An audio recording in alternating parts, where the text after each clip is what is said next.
Bien bonjour et bienvenue sur la chaîne Alcine French Plamo pour la review du RX-0 Unicorn Gundam en mode Destroy. Alors un kit high grade qui est sorti en 2009, donc c'est la version de l'Unicorn avec la Psychoframe qui est active. Vous avez une autre version, donc celui-là c'est le modèle numéro 100 et vous avez le modèle numéro 101 qui est vraiment le unicorn de base avec l'armure qui est toute refermée sur elle, qui ne laisse pas apparaître la psychoframe. Donc deux versions différentes, donc celle-là en version donc Destroy. Donc qu'est-ce qu'on peut dire sur ce kit? Alors c'est un kit qui est assez sympa à monter, assez long pour un high grade. J'ai passé quand même une bonne journée bien remplie. Ça s'explique par le fait qu'il y a beaucoup de petites pièces finalement. Ça ressemble assez finalement à un RG, un Real Grade, dans la façon de le monter par rapport à l'assemblage d'une multitude de pièces. Donc évidemment il y a moins de pièces que sur un RG, mais c'est ce qui s'en rapproche le plus quand même pour l'instant de tous les SG que j'ai eu l'occasion de réaliser. Donc c'est une multiplication de pièces qui a tendance à multiplier finalement le poids, ce qui fait que ça le rend assez vite sensible au niveau des articulations, qui sont elles par contre un peu légères je trouve. Donc on a rapidement du jeu dans les articulations et c'est quand même un petit point négatif parce qu'il est quand même, c'est un G qui est assez lourd, hein. Quand vous le prenez dans la main, si vous le sous-pesez avec un autre high grade, vous allez voir qu'il pèse quand même son petit poids. Et puis il est très très grand hein, pour un G. Alors je sais qu'au niveau des échelles de la taille qui est indiquée dans l'animé, on sait que de base le unicorn est assez grand. Mais c'est vrai que bah, quand on le pose à côté de d'autres AIG, il fait sa taille. Voilà. Donc c'est aussi agréable, hein, côté sympa. Et puis c'est un mecha qui quand même qui a un design assez particulier et qui a de la gueule hein, quand même. Il en impose. Euh, on n'aime pas, mais dans l'ensemble il est quand même assez badass. Voilà. Donc un G que je recommande et d'autant plus aux personnes qui font du no paint. Tout simplement parce que, comme vous pouvez le constater, l'armure finalement est quasiment totalement blanche. Et le blanc c'est très agréable lorsque vous débutez parce que lorsque vous allez dégrapper vos grappes et venir poncer un peu les ergots, bah, ça ne laisse pas de traces. Donc c'est le type de Gundam tout en blanc comme ça que vous pouvez faire rapidement pour vous entraîner aussi à poncer un peu les ergots après dégrappage et puis vous allez avoir tout de suite un résultat très satisfaisant puisque voilà, vous n'apercevrez pas les traces de ponçage. Donc ça vous permet d'avoir un résultat rapide et visuellement agréable. Ensuite, bah, libre à vous de faire un petit panel line, que ce soit avec un jus à base d'énamel ou les panel line avec Soundcolor qui sont déjà prêts à l'emploi, ou bien même les Gundam marqueurs. Voilà. On va regarder un petit peu le Gundam de plus près.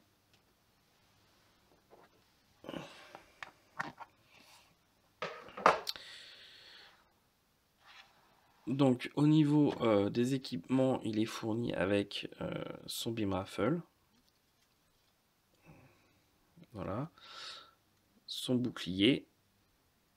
On a deux beam saber ici, mais dont on n'a pas les. En fait, c'est uniquement en décoration puisque on n'a pas les, n'est pas fourni les petits faisceaux laser des beam saber lorsqu'ils sont allumés. Et puis on en a un sur ce bras-là, et puis un autre sur ce bras-là, ici. Voilà. À côté de ça, on a également une autre main pour pouvoir l'équiper du beam rifle. Et puis on a un petit attache supplémentaire qui se met sur ce bras là, ou sur l'autre, hein, peu importe. Voilà, comme ceci, pour pouvoir attacher le bouclier sur le bras. Moi je l'ai mis dans le dos parce que je trouvais que c'était assez classe de le mettre dans le dos, mais voilà, vous pouvez le mettre dans le bras. Hop. Et puis donc on peut l'équiper de son beam rifle. Hop. Alors, si je casse déjà des parties, on va pas y arriver. Donc on change la main.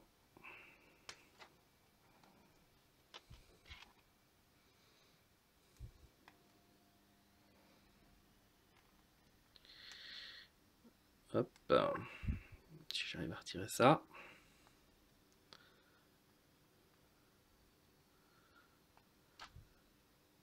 Donc, en tout cas, toutes les parties du Gundam, ça semble parfaitement. J'ai pas une mauvaise surprise, à part, comme je vous dis, les articulations que je trouve un peu légères par rapport au poids de la maquette. Notamment, ça se voit au niveau des jambes. Elles sont rapidement assez molles. Chose qui arrive généralement pas tout de suite sur un upgrade.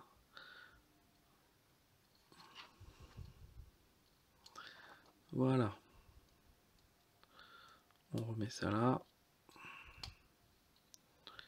Et puis on lui met donc son beam rifle. Voilà. Donc là on l'a équipé.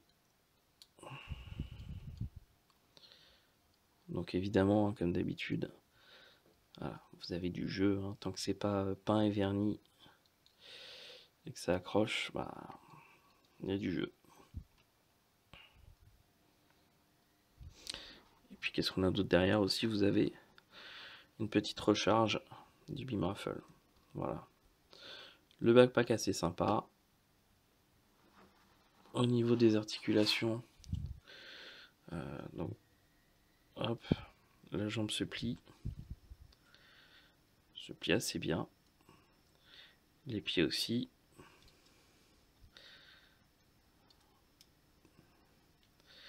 Par contre, voilà, là, cette partie-là a tendance à partir assez facilement.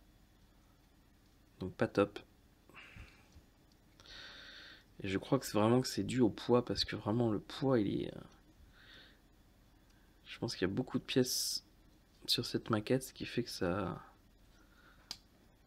fait un poids assez conséquent. Au niveau des articulations de la tête, elle penche bien d'avant en arrière, avec vraiment pas mal d'amplitude. On peut la tourner à 360 sans problème. Donc si on a besoin d'en produire une scène de l'exorciste, on peut. Ensuite au niveau du bras, donc cette partie là pivote hein, à 360 entièrement. L'épaule pareil, tout ça pivote. On peut étirer le bras pour faire un angle droit. Au niveau des épaules, c'est assez ample aussi. Le torse, il pivote entièrement à 360. Par contre, pas d'avant, pas en arrière non plus.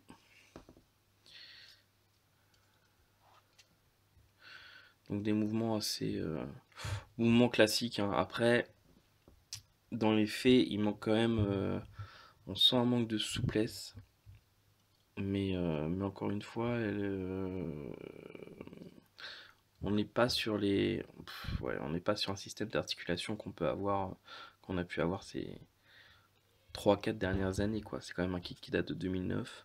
Bon, dans l'ensemble, il fait ce qu'on lui demande. Hein. Vous pouvez le mettre dans des positions dynamiques classiques. Voilà.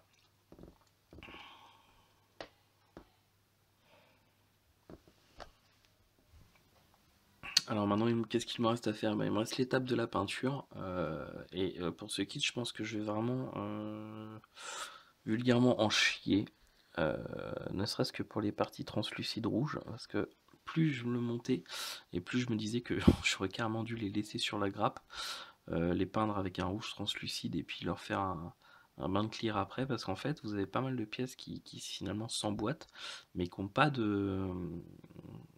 qui sont vraiment plates, et n'ont pas de système d'attache auquel je pourrais par exemple les attacher sur une pince crocodile pour pouvoir les repeindre.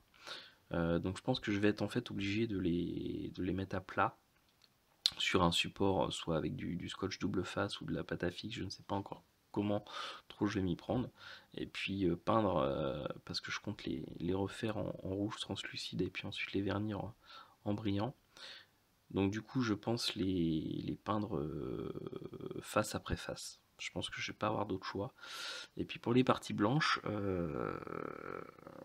je pense que l'ombrage va être compliqué, parce que sur du HG en général, quand vous avez une pièce qui est démontée, vous voyez assez rapidement si c'est un bras, une jambe, le torse, etc.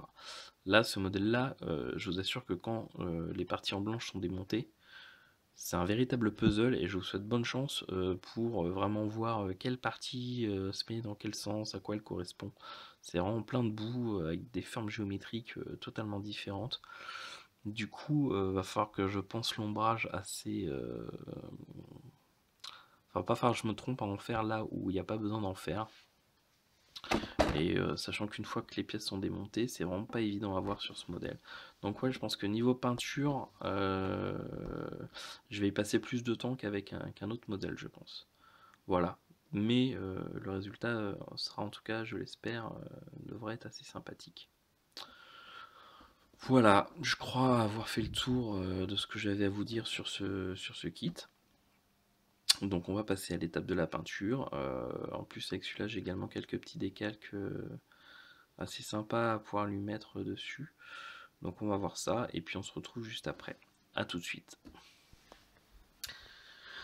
Et voici donc le modèle monté, peint et verni. Alors comme je le redoutais, j'ai passé un temps monstrueux sur ce kit. Pour plusieurs raisons. Alors première raison, c'est que bah, en fait il y avait, comme je l'avais déjà dit, il y a énormément de pièces blanches. Et en fait je me suis retrouvé à court de pince croco pour peindre les pièces. Voilà, première fois que ça m'arrive, mais du coup, ouais, je crois qu'en fait, du coup, c'est le kit que j'ai fait qui a le plus de pièces jusqu'à maintenant. Du coup, bah, j'ai été obligé de faire en plusieurs fois, donc il a fallu que j'utilise les pinces d'abord pour les pièces, les pièces de la Psychoframe, donc tout ce qui est rouge, que j'ai... en fait, je voulais vraiment un rouge...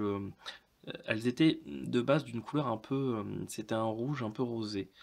Je voulais les assombrir en donnant un petit peu plus de rouge, parce que je voulais vraiment qu'à la fin, il y ait un contraste entre ces pièces-là et les pièces d'armure qui seraient plutôt mat satinées.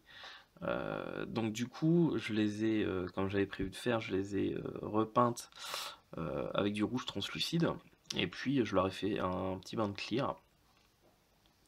Du coup, ça les a un peu assombris et a fait ressortir un peu plus de rouge que de rose. Donc c'était ce que je voulais. Un petit peu plus aurait pas été de refus, mais bon, voilà. Au niveau des pièces d'armure blanche, j'ai procédé de façon très simple, hein. Généralement, j'ai toujours la même méthode pour les pièces blanches, c'est-à-dire que je sous-couche d'abord en gris, et puis ensuite je viens éclaircir les panneaux avec du blanc mat, en partant du centre et puis en élargissant vers les extérieurs. Voilà, ça donne un résultat assez sympathique au niveau de l'ombrage. En tout cas, c'est un système qui me plaît bien, qui est pas compliqué, qui est rapide à faire, et qui donne un résultat visuel assez satisfaisant, en tout cas par rapport à mes goûts personnels. Voilà. Et puis au niveau des tout ce qui était pièces mécaniques de la frame, de l'inner frame du mecha, d'habitude je les vernis en mat, et puis là j'ai choisi de les vernir en brillant. Voilà, ce qui fait qu'en fait j'ai un contraste dans la maquette avec l'armure principale blanche, que pour une fois, au lieu de vernir en mat, j'ai verni en satiné, parce que je trouvais que le vernis satiné donner un meilleur résultat sur cette maquette qu'un vernis mat au niveau du mélange des couleurs. Et du coup, j'ai toutes les pièces mécaniques en brillant et, la psychoframe en brillant également. Ce qui fait que voilà, je voulais une sorte de contraste entre ces deux parties bien distinctes du mecha. Et donc voilà, j'ai fait comme ça. Pareil pour tout ce qui est réacteur, je les ai fait en brillant. Et puis le, donc le V de la tête, je sais plus comment on appelle ça. Donc le V qu'on retrouve de toute façon sur toutes les têtes de Gundam. Pareil, je l'ai verni en brillant. Alors celui-là, je m'y suis repris à deux fois parce qu'à la base, j'avais utilisé la couleur or de Mister Hobby et je trouvais que c'était trop... ça faisait un or un peu trop blanc. Euh, du coup, ensuite, je vais balancer euh, alors l'or de chez Tamiya, je crois que c'est le X25, si je dis pas de bêtises. Enfin, en gros, voilà, la couleur or de la marque Tamiya.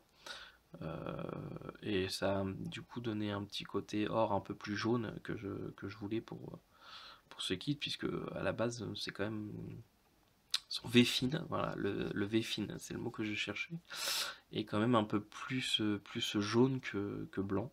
Donc voilà. On va arrêter de le faire tourner pour vous montrer ça d'un petit peu plus près.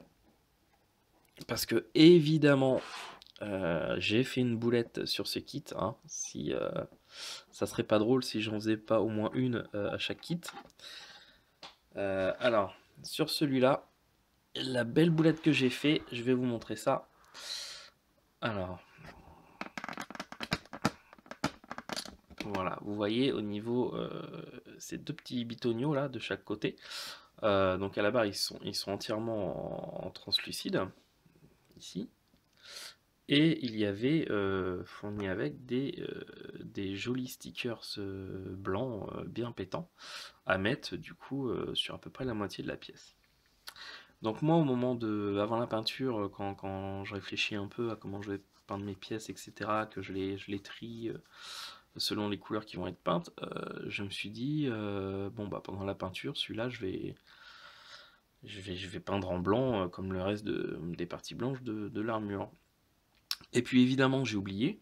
Et puis évidemment, ce matin, du coup, quand j'ai remonté toutes mes pièces, je me suis dit, ah mince, j'ai oublié de peindre cette peinture-là. Donc du coup, j'ai regardé un peu dans les teintes un peu blanc-gris, ce que j'avais, notamment dans la gamme Mingriminez. Et puis j'avais une couleur qui se rapprochait un peu finalement euh, de ce qu'on obtient ici. Donc j'ai voulu y aller au pinceau en plusieurs couches, mais ça donne pas le résultat satisfaisant. On voit vraiment que c'est pas la même couleur, que voilà, ça fait pas très joli. En tout cas quand on regarde de près.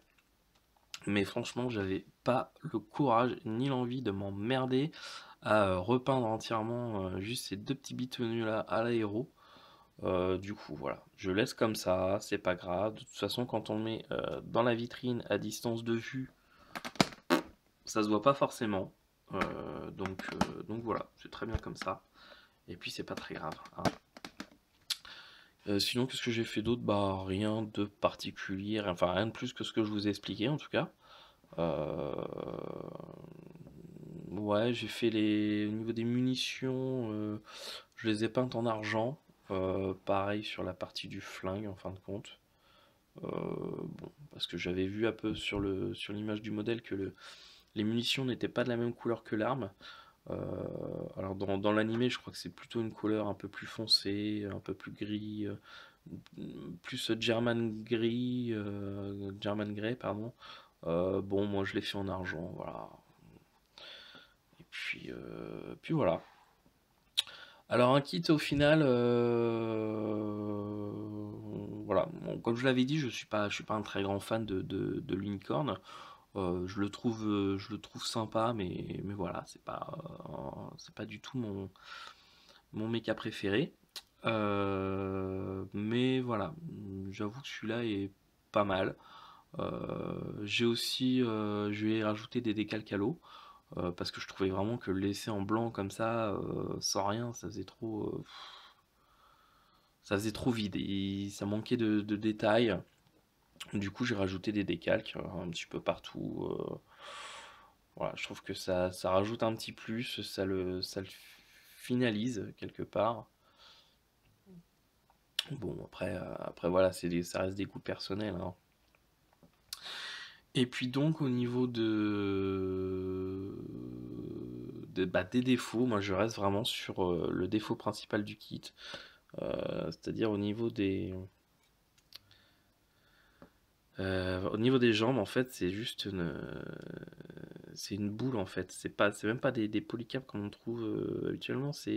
Voilà, c'est une grosse boule qui rentre dans la jambe et ce qui fait que ça limite vachement le fait de pouvoir faire pivoter la jambe. Et puis voilà, putain, j'ai oublié de coller ça en plus. J'avais dit que je le ferais et puis j'ai oublié. Donc ouais, je trouve qu'en fait l'articulation des jambes est trop légère et mal pensée par rapport au poids de ce modèle-là, en tout cas. Donc ouais, le point noir que je lui trouve. Sinon, à côté de ça, bah non, rien de particulier. Un kit que oui, je le recommande, il est correct. Voilà. Que dire de plus? Je pense que j'ai fait le tour. Je sais pas, si vous avez des questions concernant ce modèle, bah, n'hésitez pas à les mettre en commentaire de la vidéo, j'y répondrai avec plaisir. Et puis voilà, si vous avez envie qu'on discute ou de me poser des questions, vous pouvez me trouver à la fois sur le Discord de Gunpla-France ou sur le groupe Facebook Gunpla-France. Et puis c'est tout. Voilà. J'espère que cette vidéo vous a plu, qu'elle vous aura donné envie de vous procurer ce modèle, ou que du coup, par rapport à l'analyse que j'en fais, vous vous direz non, finalement non, ce modèle ne me dit rien. Et dans ce cas-là, je vous aurais fait économiser de l'argent. C'est toujours ça de prix. Et puis, donc si cette vidéo vous a plu, n'hésitez pas à mettre un petit pouce bleu. Moi, ça me fait toujours plaisir. Ça montre que, bah voilà, au moins ce que je fais est utile pour certains et que je le fais pas pour rien. Si cette vidéo ne vous a pas plu, bah, mettez un pouce rouge, voilà, basta. Et puis si vous souhaitez être informé des prochaines sorties de la vidéo, bah, n'hésitez pas à vous abonner. Voilà, je vous dis à très bientôt pour une prochaine vidéo. Ciao, bye bye.